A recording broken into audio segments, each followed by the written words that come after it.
Guys, कैसे हो आप सब। तो आज की मेरी जो वीडियो है वो ऑल अबाउट है किचन गार्डनिंग और वेजिटेबल सीड्स। तो अप्रैल के महीने में कौन से बीज लगाए जाएं जो हमारे गर्मियों के सीज़न के लिए बेस्ट रहते हैं, कौन सी वेजिटेबल्स ऐसी हैं, कौन से फ्रूट्स ऐसे हैं जिसको आप लगा सकते हो अपने गार्डन के लिए। और आज उसके बारे में मैं आपको जानकारी दूंगी गाइस।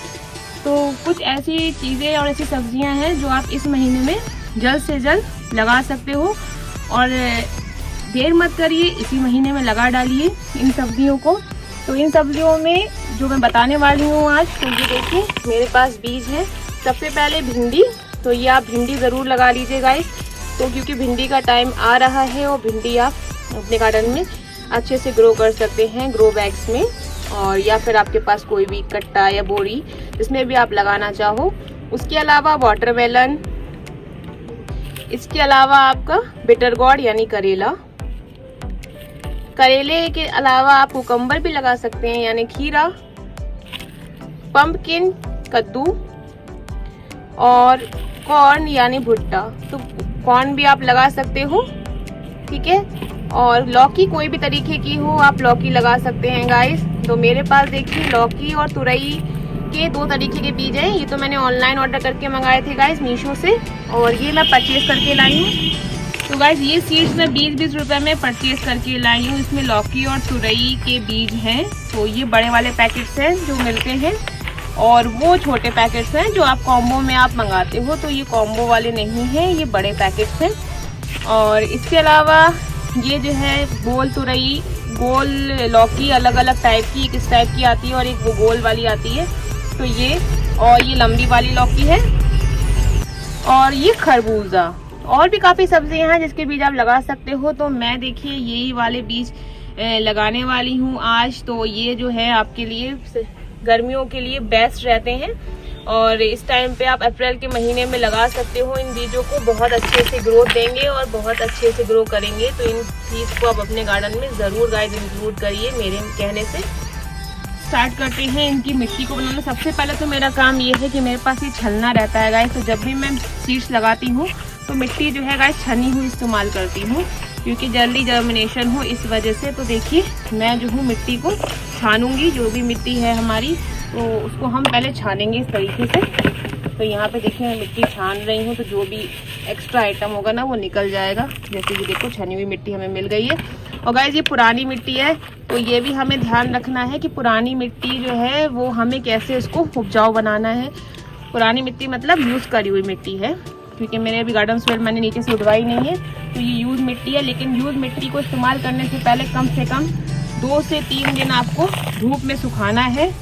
तो ये बात का बहुत ध्यान रखिएगा, 2 से 3 दिन आप इसको धूप में ज़रूर सुखा लेना, वरना ये किसी काम की नहीं रहने वाली। अगर आप धूप में नहीं सुखाओगे, डायरेक्ट यूज़ कर लोगे, तो आपके प्लांट या आपके बीज ग्रो नहीं करेंगे सही से, और फंगस भी लग सकती है। तो ये देखो मैंने मिट्टी को छान दिया है आपके सामने ही। तो ये देखो हमारी छानी हुई मिट्टी तैयार है। तो अब इस छानी हुई मिट्टी में हमें क्या मिलाना है गाइस। तो यहाँ पर मैं यूज़ करने वाली हूँ वर्मी कंपोस्ट, क्योंकि जब भी हमें अपनी मिट्टी को दोबारा से सही करना होता है ना, तो या तो फिर हमें वर्मी कंपोस्ट यूज़ करना चाहिए या फिर गोबर की खाद। तो जो आपके पास गाइस अवेलेबल हो आप वो यूज़ कर सकते हो। तो यहाँ पे वर्मी कंपोस्ट है मेरे पास, तो मैंने मंगवाई है ऑनलाइन ऑर्डर करके। तो ये देख सकते हो, ये मैं इसमें डाल रहा हूँ। इस तरीके से आपको इसमें वर्मी कंपोस्ट डाल देनी है कि ये मैं वर्मी कंपोस्ट डाल रही हूँ इसमें। तो ये देखिए मैं वर्मी कंपोस्ट इसमें डाल रही हूँ। थोड़ी सी गीली गीली सी आई है वर्मी कंपोस्ट काफ़ी, और डार्क कलर की भी है। तो ये देख सकते हो आप। तो ये तो ऊपर वाला ही जाने की असली होती है कि नकली होती है, लेकिन हमने तो मंगवा ली। तो ये देखो हमने इसमें वर्मी कंपोस्ट डाल दी। तो गाइस ये देखिए इस तरीके से हमने ये कप्स कर लिए हैं, कप्स रख लिए हैं। तो मैं कोकोपीट हमेशा मिलाती हूँ।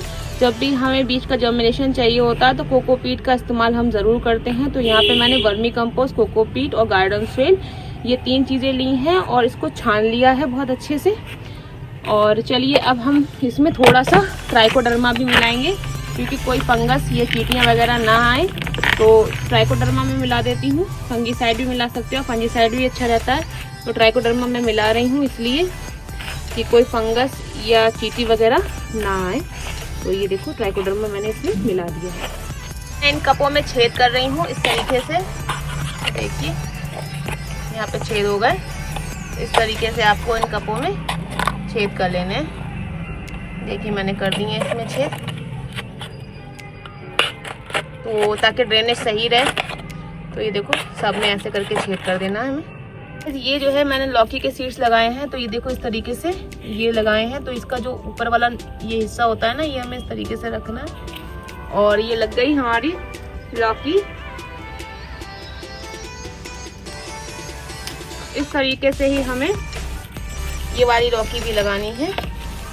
तो लौकी के लिए कम से कम 15 से 18 इंची का ग्रो बैग लें अगर आप टेरेस गार्डनिंग कर रहे हो तो ये भी मैं लगा रही हूँ गाइस। देखो यहाँ पे ये लौकी के सीड, नुकीला हिस्सा ऊपर और बाकी नीचे। इस तरीके से आपको अपने गार्डन में लगाना है। तो ये देखिए सारे लौकी के बीज मैंने लगा दिए। तो आज मैंने लौकी और भिंडी के बीज लगाए हैं गाइस। तो ये देख सकते हो आप, मेरी लौकी और भिंडी लग गई है। वो तो लौकी भिंडी नहीं, हाँ लौकी और भिंडी दोनों चीज़ें लग गई हैं। और उसके बाद हमें इस तरीके से कोकोपीट से इसको भी कवर कर देना जैसे हमने भिंडी को किया था। तो ये देखिए दिखना नहीं चाहिए बीज, हल्की सी लेयरिंग कर दीजिए कोकोपीट से ऊपर और अच्छे से कोकोपीट डाल दो। तो मैंने सारे कप्स में कोकोपीट डाल दी है इस तरीके से। तो ये देखिए ये कोकोपीट डल गई है सभी कप्स में। और इस तरीके से हमारी ये आज की वीडियो जो है ये सीड्स वाली अभी समाप्त नहीं हुई, पानी डालने के बाद समाप्त होगी। ऐसे बीजों को यहाँ पे शिफ्ट कर ले रही हूँ। तो यहाँ पे मैं इसलिए रख दे रही हूँ ताकि मुझे याद रहे जब मैं पानी डालूँ तो इन बीजों को भी पानी मिल पाए। तो सारे बीज जो हमने लगाए थे इस तरीके से कप में, अब हम इसको इस तरीके से यहाँ पे रख दे रहे हैं। तो पीछे लौकी के बीज हैं, आगे भिंडी के बीज है गाइस। तो ये देख सकते हो इस तरीके से मैंने सारे के सारे कप रख दिए हैं। ये देखिए इस तरीके से मैंने सारे कप्स रख दिए हैं। सहायता से या ये थोड़ा सा ये वाला जो होता है ना शॉवर, इसकी सहायता से ही आपको पानी डालना है। तेज प्रेशर से पानी नहीं डालना है। एक बार डाल दीजिए अच्छे से पानी। तेज प्रेशर से डालेंगे तो बीज सब निकल के बाहर आ जाएंगे। तो इस तरीके से आपको हल्का सा स्प्रे कर देना है ताकि पूरा अंदर तक मॉइस्चर मेंटेन हो जाए। तो ये देखिए ये हमने आज का काम अपना कर दिया। हमारे दोनों बीज लग के तैयार हो चुके हैं। अब थोड़े दिनों बाद मैं आपको इसका रिव्यू दिखाऊंगी कि ये बीज जर्मिनेट हुए भी या नहीं हुए। तो थैंक यू सो मच यहाँ तक मेरी वीडियो को वॉच करने के लिए। इसी तरीके से हमारी वीडियोस को वॉच करते रहें, हमें सपोर्ट एंड सब्सक्राइब करते रहें। Thank you so much. आज की शेयरिंग यहीं तक की थी। मिलते हैं नेक्स्ट वीडियो में इन बीजों की जर्मिनेशन के साथ। तब तक के लिए थैंक यू, बाय बाय।